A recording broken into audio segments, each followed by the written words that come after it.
1089 and 1053 AM. Talk Sport. I've just got to open my mouth to speak and the microphone fell apart. Good morning, it's Mike Allen for Ian Collins and Chessie, and as you know, I'm looking after the shop this week and a couple of days next week, and then it's all back to usual.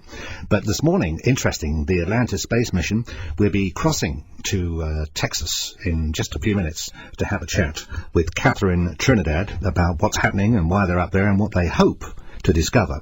And then after that, which will be probably about 10-12 minutes or something, an opportunity to speak to Dennis Balthazar, who's an American ufologist. He'll be talking about Roswell, Area 51, underground bases and the pyramids of Giza.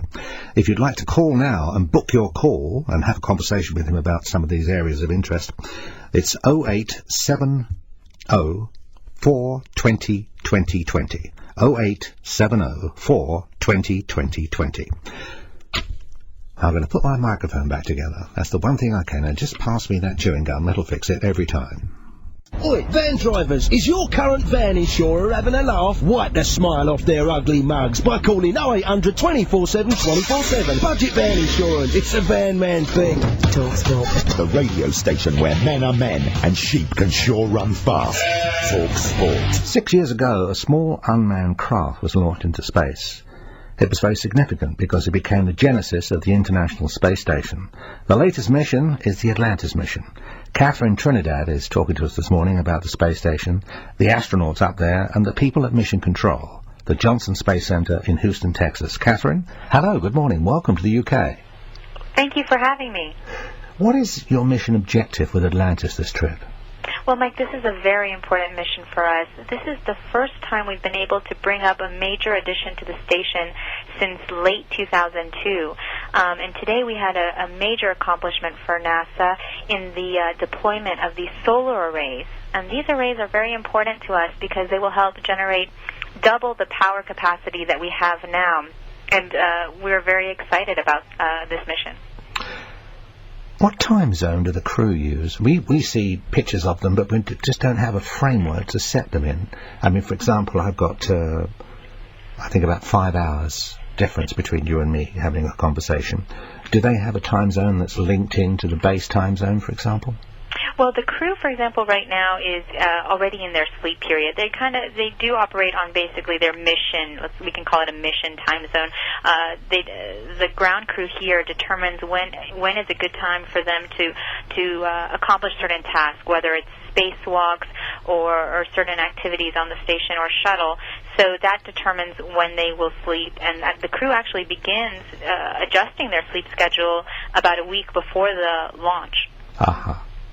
The sheer enormity of the project, it comes home when you see pictures of Joe Turner spacewalking, and each mission, I suppose, has its own heroes. Heidi, for example, has attracted a lot of media attention over here. What's she like? Heidi is a wonderful success story for NASA. She is a very accomplished an astronaut. She is a commander in the U.S. Navy who had an interest in science and engineering and has been able to train with this crew for about 3 or 4 years. And she's a spacewalker who, as you noticed, accomplished a lot of tasks on the first spacewalk of this mission.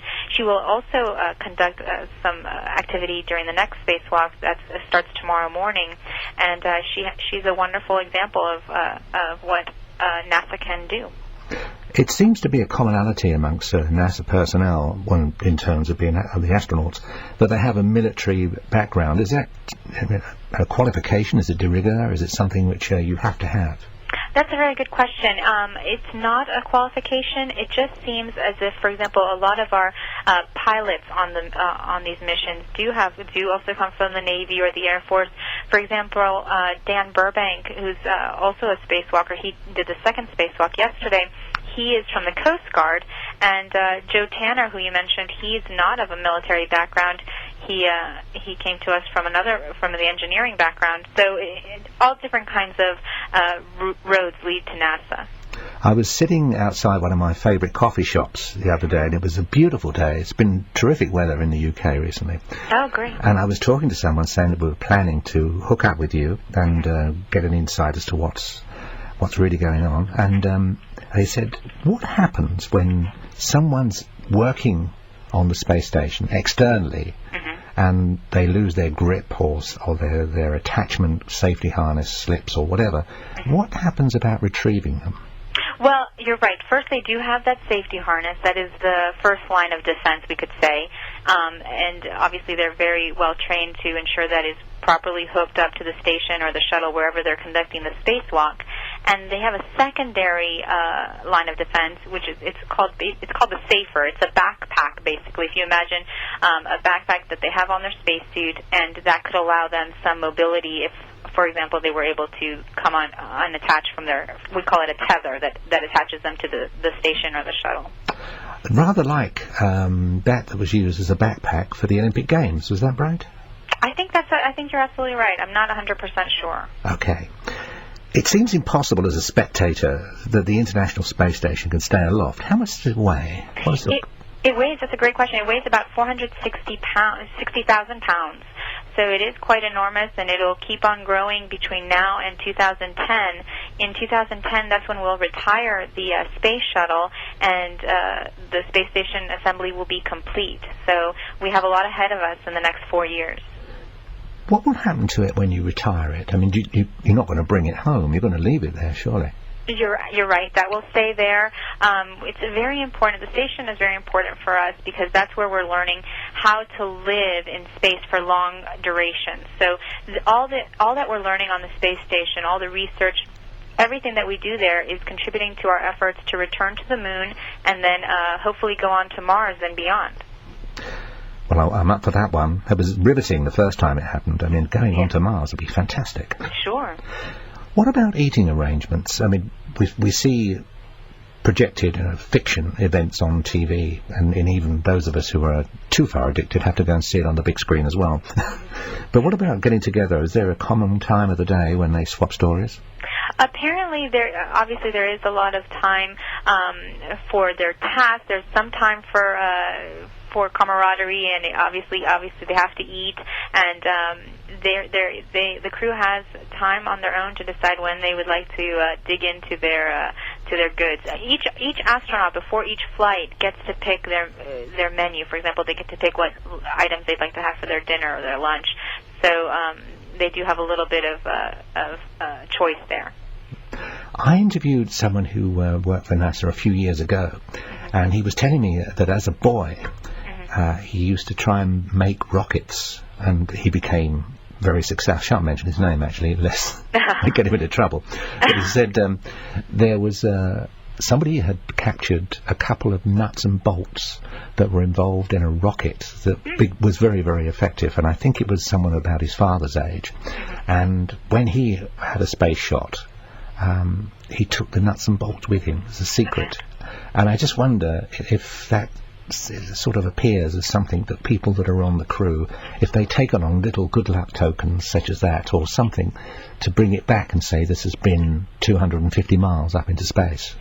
Sure. The crew is, my understanding, the crew, each time the shuttle goes up, each astronaut has the ability to take up some items of their own discretion, whether it's memento coins or postcards or photographs or anything, and unfortunately that's not anything we would know about exactly what they pick, but they can do that and then bring it home for their families. Yeah, it sounds like it's a little bit more common than we might have thought. Sure. Yeah. So now you mentioned you're talking about acquiring experience on spending time in space. I hope we're not breaking any rules here, but how long is it going to take you to get to Mars and back? Oh, how long?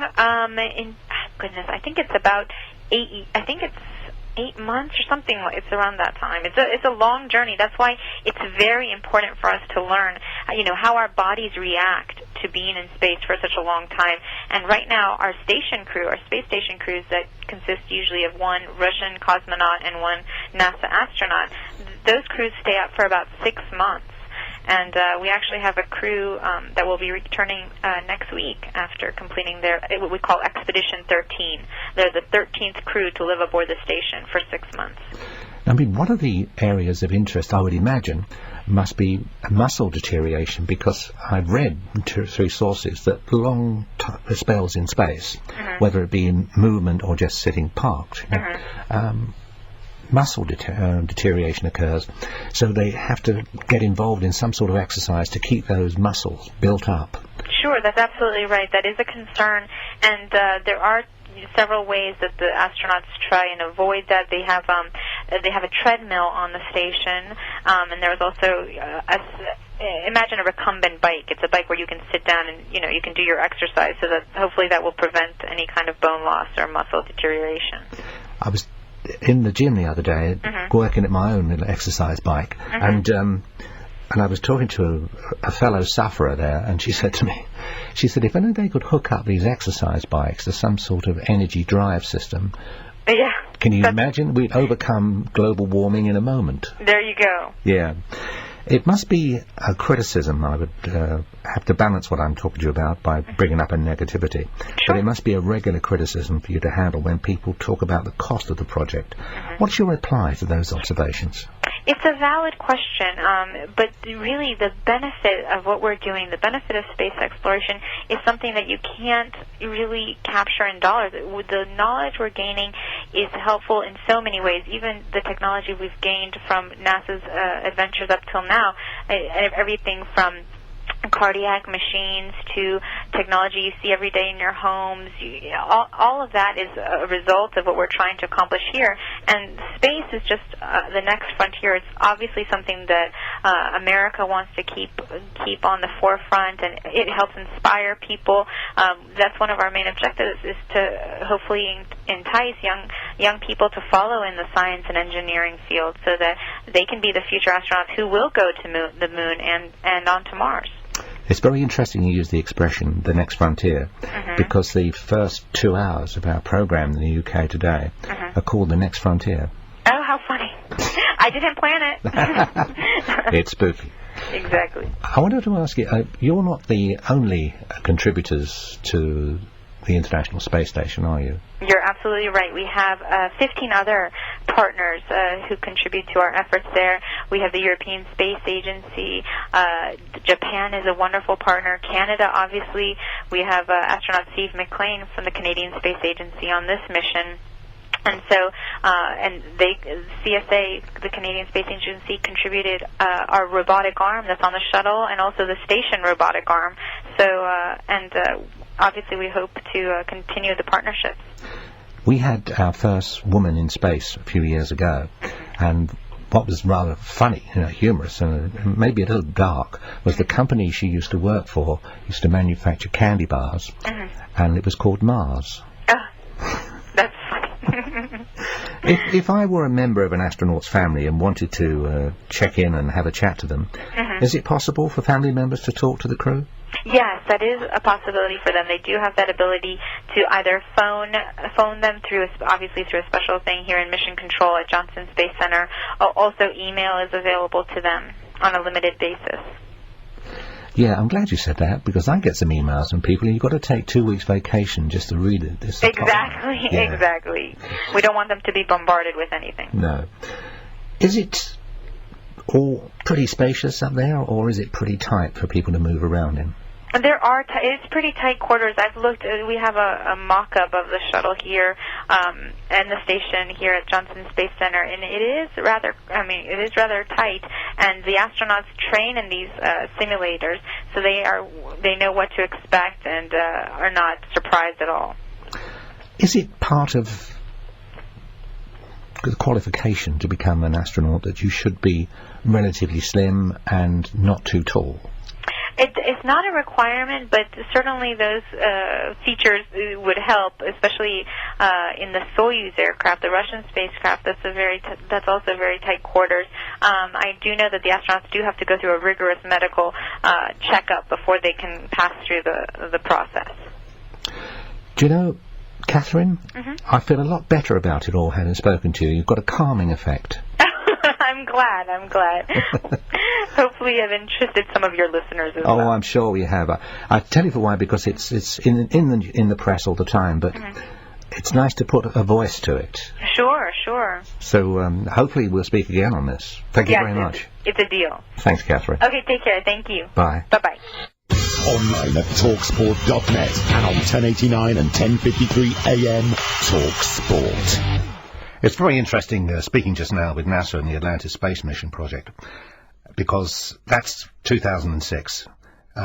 11 years ago, I was joining this station in its earliest form, known as Talk Radio, and the night I joined, they discovered what was alleged to be alien beings, and these were supposed to have been retrieved from a project that became known as the Roswell incident. So 11 years later, I find myself looking back to Roswell because my next guest is a ufologist, a UFO investigator, a researcher and lecturer, and his name is Dennis Bolthaser. Hello, Dennis. Hello.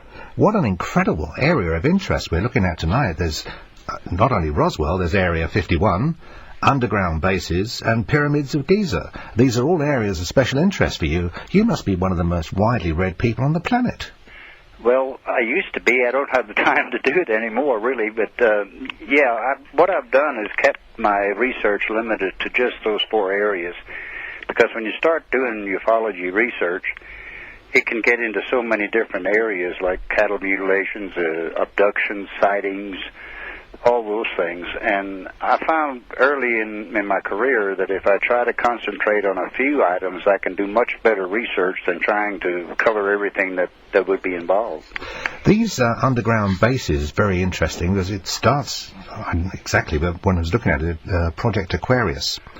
1966, that plan for investigation of USOs carried out and funded by the CIA. You've researched this and obviously come up with some conclusions. Do you believe that those early claims were entirely true, or do they, or have they deviated from what they were doing then, or have they even turned off the project? I don't know if the project is still active or not. I would guess probably it is, maybe under a different name, but the need for underground bases probably came about primarily because of the space programs of all the countries with satellites. You can no longer do anything above ground because the satellites are going to go over and get excellent pictures where they can read a newspaper from, 200 miles up. So it became a necessity for all countries. A good example is Area 51, which has been in existence since 1955. People of the United States, the taxpayers, didn't find out about it until the 1980s when we got a Russian satellite picture showing it was up here in Nevada in the desert. So underground bases are something that are used by most countries, and I can understand the necessity of them because of satellites. You don't want your adversaries knowing what you're doing, so things have to go underground in order to accomplish it. How is it possible to, and you might say to me, well, I don't know, I've never done this, but it's such a huge complex required, to be subterranean, and it must require a great deal of heavy digging equipment, and having taken all that earth out and subsoil out, it has to be distributed somewhere. So this isn't the work of 2 or 3 weekends, is it? But this is a long-term, deep project. No, but you have first-hand knowledge of this with the tunnel between France and England. And That's true. And the equipment that was used there is similar to the equipment that's used to do these underground facilities.